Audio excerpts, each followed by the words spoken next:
Hello po. Isang magandang umaga po sa inyong lahat. Ngayon po ay 15 ng Pebrero at ang 2025 at ang oras po dito sa Los Angeles, California ay alas 7 na ng umaga. Araw po ngayon ng Sabado. Kaya medyo late tayo ng 15 minutes. Nais ko lang po mag-vlog mga kababayan, mga minamahal, patungkol dito sa mainit na balita nung isang araw na ito si Rodrigo Roa Duterte ay nagsalita na para manalo yung mga kandidato niya, mga senatoriable, ay papatay siya ng 15 o 15 na senator o senatoriable siguro, mga senatoriable siguro yan, mga kandidato. Yun po ang sinabi niya. At sinusugan pa niya. Opo, kaya hindi po pwedeng sabihin na na nagbibiro lang kasi nga mayroon pa siyang sinabi na bubumbahin niya. Opo. Siguro kung nagbibiro lang siya doon sa papatay siya, ay kung isang word lang yon baka pwede pa ay pero may follow up po yung bubumbahin. Kaya naisipan ko po na talakayin yan. Ang title ko po ngayon ay Rodrigo Duterte papatay ng 15 senatoriables para manalo. Opo. Ay ang masasabi ko lang dyan ay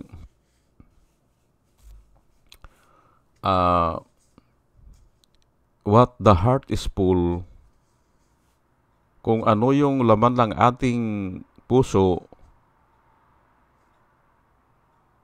the mouth will speak. Yan po. Nasa Biblia po yan. Out of the abundance of the heart, the mouth will speak. Kaya yan na po ang laman ng kanyang puso o ng kanyang kaisipan. Kaya yan po ang lumalabas sa kanyang bunganga. At totoo po yan. Totoo yan. Kasi hindi pwede magkamali po ang Biblia Hindi pwede. Out of the abundance of the heart, the mouth will speak. O kaya yung isang author na nabasa ko noon na ang sabi niya ay, as you speak, your mind is on parade, sabi niya. As you speak, your mind is on parade. Pinaparada niya kung ano yung laman ng kanyang isipan. Parang hango din sa Biblia. Ayan po. Pero ang katanungan ko ay bakit ganoon? Papatay, manalo lamang. 6 na taon lang naman po ang senador. 6 na taon lang po yan ay bakit ka papatay ng tao? Ay kung ibilanggo ka, hindi ba? Ay habang buhay yan Hindi ba? Parang wala sa hulog o iba ang pag-iisip o nasanay na sa ganon. Ulitin ko bakit ganoon? Papatay, manalo lamang, 6 na taon lang po ang senador. Pagkatapos ng 6 na taon, wala na yan.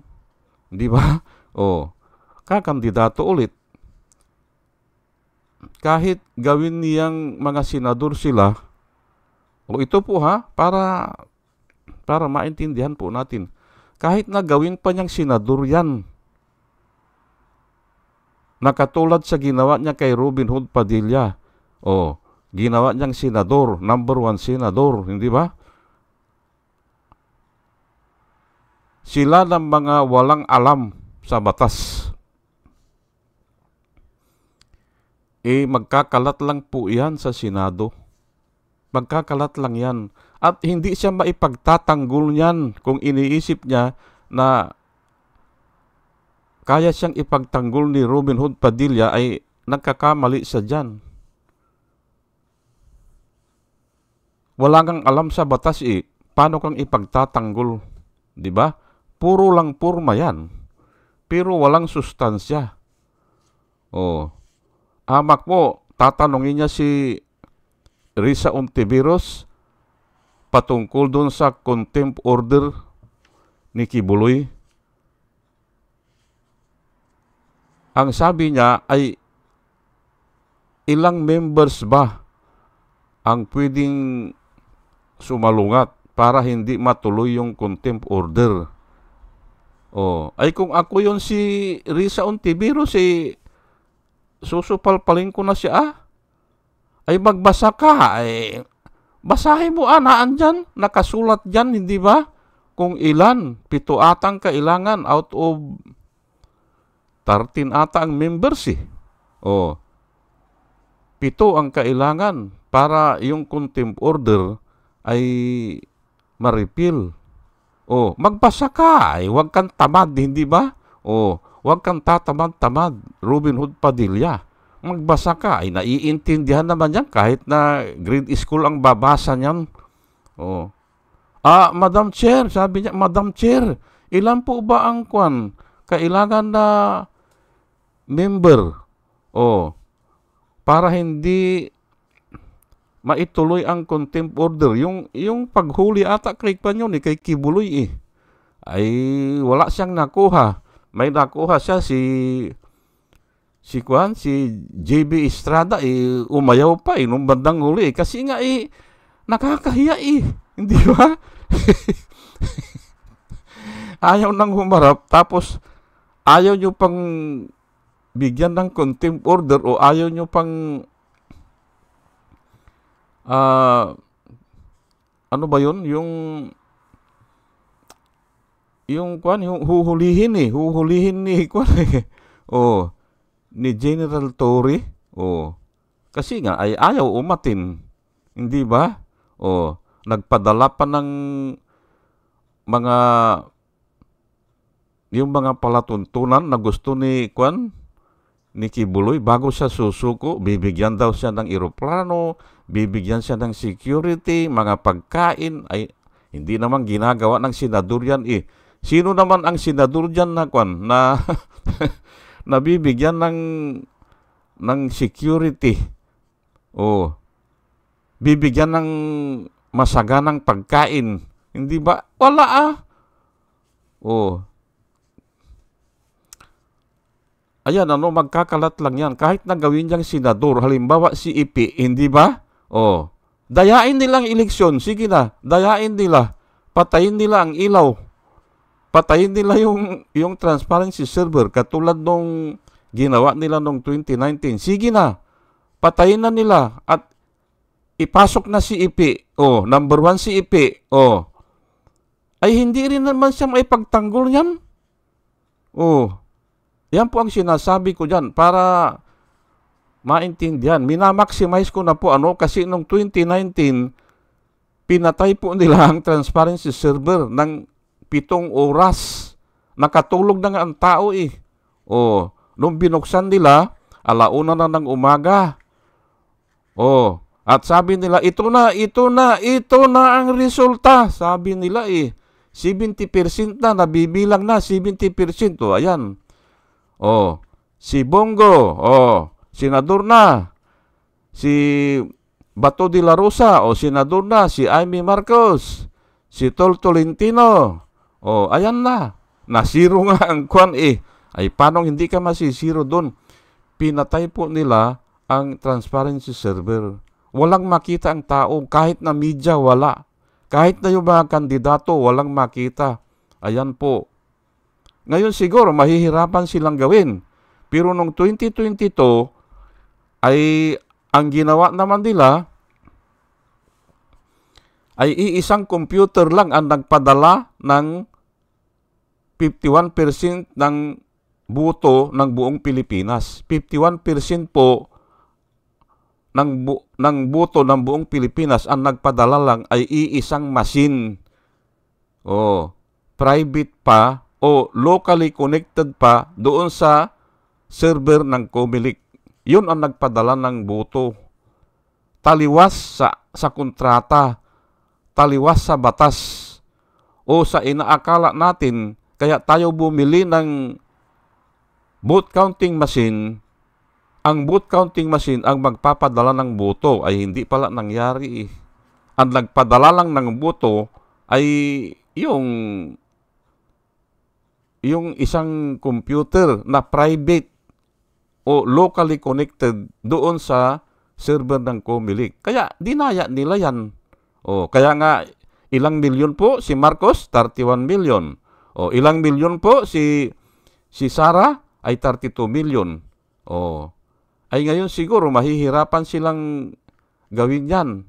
Pero alam ko, baka gagawin din nila yan. Baka papatayin nila ang ang kuryente. Opo. Patayin lang nila yan, madadaya nila yan. Kaya nga po, ang nilalakad ko dito, ang sa pagbilang ng boto, mano-mano na. Mahirap nilang dayain yan. Kasi malawakan po yan.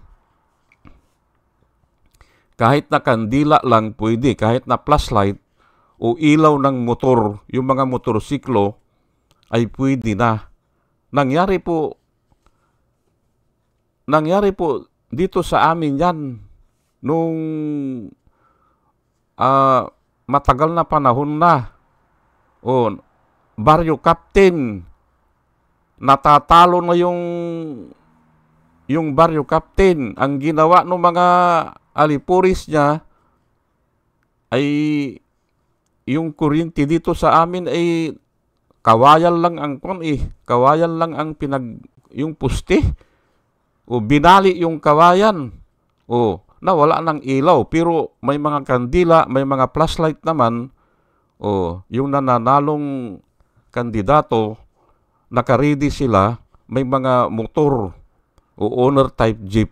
Yun ang pinaandar nila para matapos yung bilangan. Ganun po yan. Ay dito, itong bilangan dito, noong 2019, pinatay nila ang transparency server. Ay dapat yan, dineclear na null and void yan, right away. Kasi nga, wala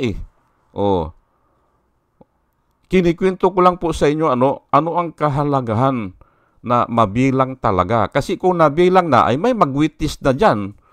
Mag-witness na yung nanood. Ganito ang bilang yan. Ay kung computer ang bibilang, hindi po mag-witness ang isang tao. Hindi. Kasi hindi niya nabilang Sa pag-witness po, kailangan nakita mo o nabilang mo o nakausap mo o nahawakan mo o nabultuhan mo. Ganun po yan sa pag-witness nabultuhan mo. Yung nagnakaw, hindi ba?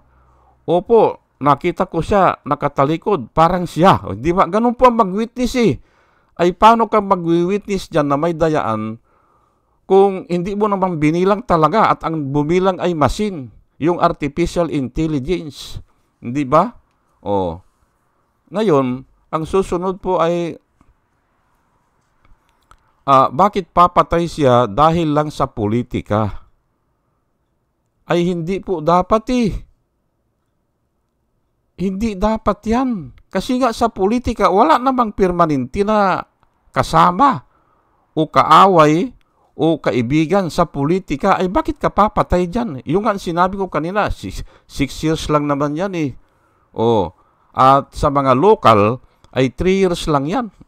Mayor, governor, congressman. Bakit ka papatay? Hindi ba? At ito isisingit ko lang po bilang isang born again po, ay kami ay hindi na sasabak dyan sa ganyan na ilalaan namin ang buhay sa politika o makikipagpatayan kami dahil sa kayamanan o sa kapirasong lupa, hindi na namin gagawin yan. Kasi nga kami, mga born again, ay alam na namin na ang siguradong pupunta sa langit, yung namatay nang dahil sa gawain ni Kristo o dahil sa salita niya, pinaglalaban mo yung salita niya o ikinakalat mo yung mga aral at pinatay ka. Yun po ang siguradong pupunta ng langit. Pero kung ang isang tao po ay namatay dahil lang dyan sa politika lang yan Hindi ba? O kaya siya ay nakapatay dahil sa politika, ay tignan nyo po ang priority nyo. Hindi ko naman ito hindi ko naman po pinipilit kinikwento ko lang po sa inyo na ang mga born again hindi nasasama sa ganyan. Nagtataka nga ako bakit ito si Kibuloy ay ang inuuna niya ay yung prestige, hindi ba? Hindi po ganyan. Hindi po ganyan ang tunay na born again. Ang tunay na born again ay yung inilalaan na niya ang kanyang buhay sa pangangaral o sa salita ng Diyos o sa pangalan ng Diyos. Kaya nga yung iba umaakyat niya ng bundok kahit na putulan ng ulo yan pwede pwede kasi nga ay maliwanag na ang kanilang layunin. Ganun po yan. Huwag po tayong maniwala dyan sa mga nagpapanggap. Opo. Huwag po tayo at may babala po dyan ang Panginoon, hindi ba? Beware of false prophet o mga false teachers. They come to you in sheep's clothing. Di ba? Maamong tupa. But inwardly, pero sa katauhan nila, they are voracious wolves. Mga wolves yan na sumisila po ng mga tao kumakain ng laman ng tao. Ayan po. Ulitin ko lang at bakit pa Patricia? Dahil lang sa politika. Sinabi ko na ang mga totoong lingkod ng Diyos hindi papatol dyan. Kasi nga ay kung pumatol ka dyan, nakipagpatayan ka dahil lang sa prestige o dahil lang dyan sa politika o dahil lang sa karamihan po ng tao pumapatay dahil sa kapirasong lupa. Opo. Ang dami ko nang nakita, nakipagtagaan, nakipagsaksakan dahil lang sa kayamanan o kapirasong lupa. At yun namang iba ay dahil sa pag-ibig. Hindi ba? Ay wala na po yan sa born again. Opo. May karibal o marami po yan. Magbasa na po kayo. Ayaw ko nang iisa-isahin dito dahil nga ay kulang po ang oras natin at mahalaga po ang oras natin. Hindi po ako gumagamit ng salita na walang kapararakan. Opo. Totoo po yan. May pumapatay po na dahil sa pag-ibig. Dahil sa kapirasong lupa. Dahil sa kayamanan. Totoo po yan. Pero ang isang lingkod ng Diyos, iiwasan na po yan. Kasi ilalaan lang niya ang buhay niya o ang panahon niya o ang lakas niya sa paglilingkod sa Panginoon. Ayan po. Ulitin natin ang sabi po ni Rodrigo Rua Duterte, papatay siya. Aywan ko lang kung gusto niyang pumatay o iyon ang solusyon niya. Ay mga talunan lang nga palagay ko yan Kasi dalawa na po yung dinaya niya yung 2019 at saka yung 2022. Ay ang tao po talaga hindi napapayag dyan. Magpapasahod ka ng ganyan kay Robin Hood Padilla? Papasahurin mo yan? Hindi na po at saka yun nga, yan ang nakikita ko. Bakit ang tao gusto nila i-impeach na si Sara? Kasi nga para makabawi sila. Hindi ba? Ito si Rodrigo Rua Duterte kunin ng ICC para maging get even na o makaganti sila. Hindi po masama yan. Hindi po masama yan. At pinapanalangin nga ng iba na sana ay tuluyan na, hindi ba? Hindi po masama yan. Kasi nga wala na tayong magagawa Wala na Kaya, hihiling na po tayo sa Panginoon na tulungan tayo ng Panginoon. Ganun po yan. Hindi po masama yan. Cast all your cares upon Him because He cares for you. Oh, ibigay daw natin ang lahat ng ating kabalisahan sa Diyos. Oh, yun ang nakasulat po hindi ba? Oh, pero bago po ako magpatuloy ay hayaan nyo muna na pasalamatan po muna itong mga sumusubaybay sa atin. Alam ko po may sumusubaybay kasi kung minsan nauuna pa silang nanonood sa akin. Opo. Ito po si Rosana Narumi ng Japan. Salamat po sa inyong lahat. Si Al Ulalya ng Bacoor, Pampanga. Salamat po. Libra Girl, Alex Sarmiento. Dolor Garcia ng Milano, Italy. Nana Antibi ng Bahrain. Will Utaib ng Laguna. Nelson Baryaran, Julia Magbanua ng Singapore. Andre Deliver, Arnold Pernan ng Cebu. Larry Narbais, Jos Shalan, Elenita Sklapler ng Germany. Bin Puno, Liti Peralta ng Mamburao Occidental, Mindoro. Maribel Baligat Culio, Querti Q, Jonah M, Rinaldo Abintino, Mel Herrera ng Ibaston, Illinois, Ernesto Aburki, Pleasure Edward T, Hiyasmin San Juan, Roman Di Paz, Mary Grace Santos, Pacmando, John Cabrera, Luwin Sigako, Ike Maglasang, Linda Trasmonte, Linda Walton, Sasha Andigwid, Lini Bungat, Agripino C, Eduardo Gonzales ng Singapore, Bumble D, Di Juana Duco, Ernesto Honrado, Josephine Lucas, Bert Abogado, Dimitrio Pascual, Soledad de Maculangan, Brenda Martin, C.G. Torrio, Mirchor Tolentino, Brother Pacamara, Manuel Lim, Danilo Magno, Lawrence Alindayo, Edelberto Infante, Bus Reyes, Paul Vincent Lim,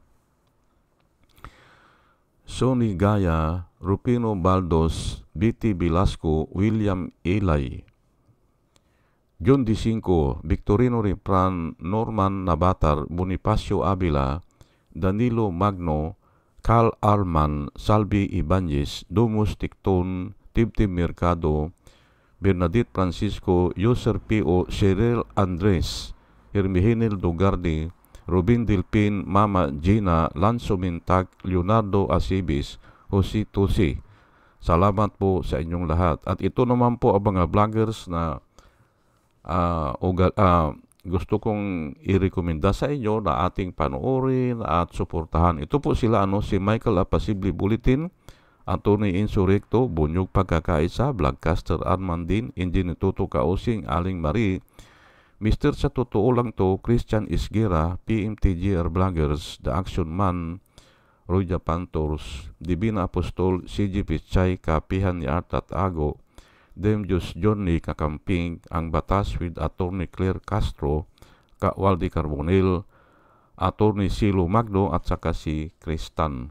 Ugaliin po natin na makinig sa kanila at marami po tayong matututunan sa kanila at nakikita ko po na sila ay nagbablog para po sa ikabubuti ng bayan. O sige po at tayo po ay tuloy-tuloy na sa ating discussion.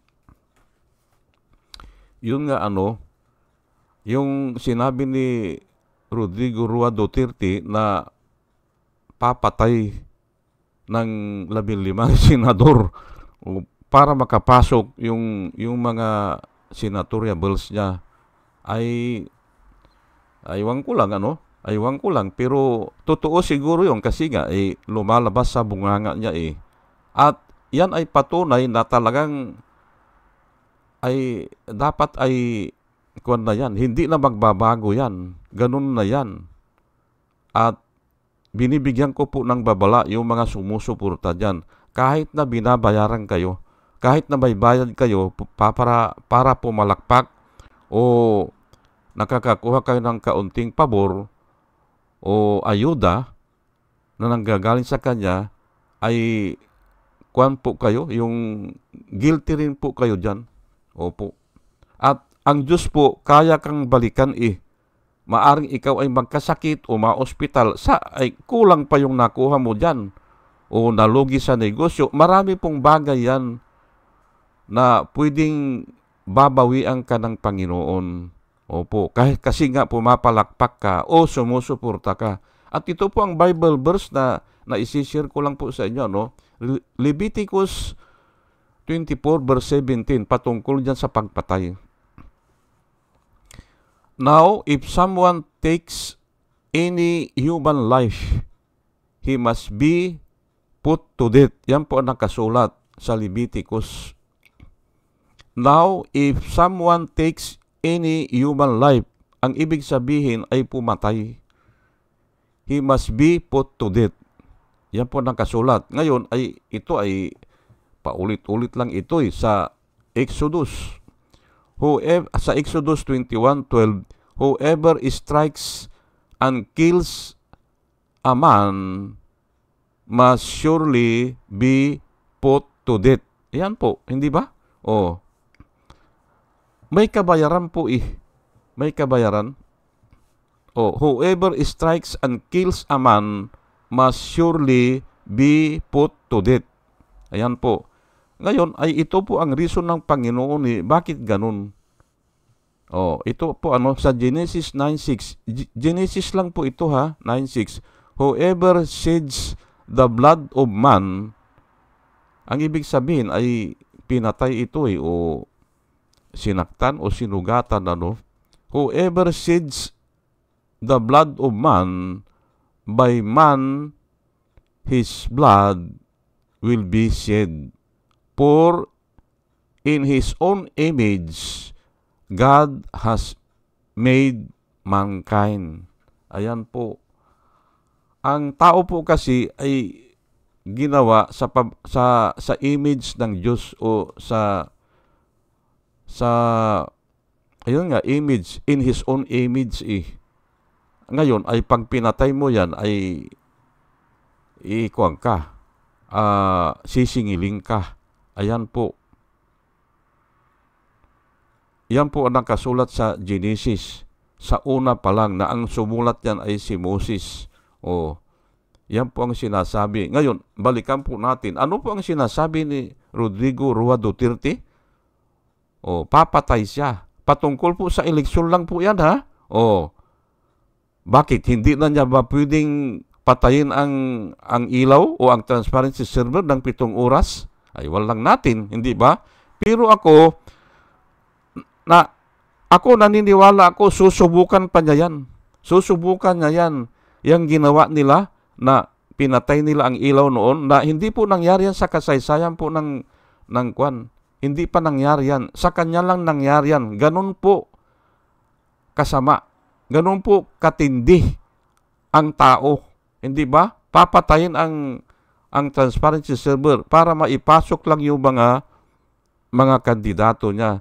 Pero ang masakit po dyan, na napakasakit talaga, ay ito na nga, hindi ba? Didiretsahin ko na. Napakasakit yan. Kaya nga ganyan nagwawala na ito si Sara Kasi nga alam nila, sila ang nagpanalo dyan Kay Bongbong Marcos. Yung mga senador na yan ay bigla nilang hindi mapakinabangan. Hindi ba? Sila ang naglagay dyan, ay katulad yan ganyan. Ay anong magagawa ni Bato dyan? Hindi ba?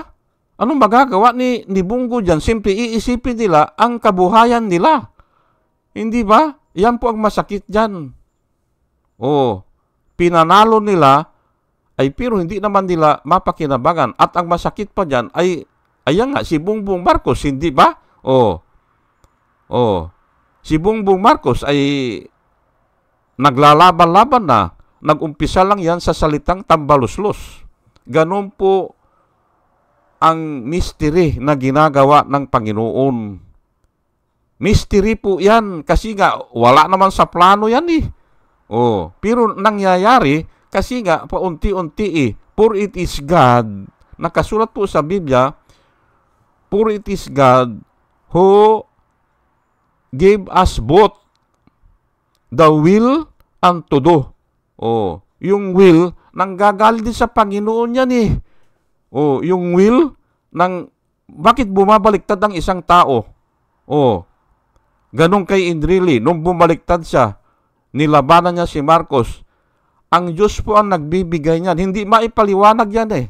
Pero dahil nga sa circumstances, the will and to do. Yung the circumstances to do. Ayan po. Ang Diyos po ang gumagawa niyan. Ito si Robin Hood Padilla. Ginawa nilang senador yan, di ba? Maipagtatanggol ba ni Kwan yan? Hindi, kasi nga walang alam sa batas. Hindi ba? Yan po. Yan po ang nilalakad ko dito.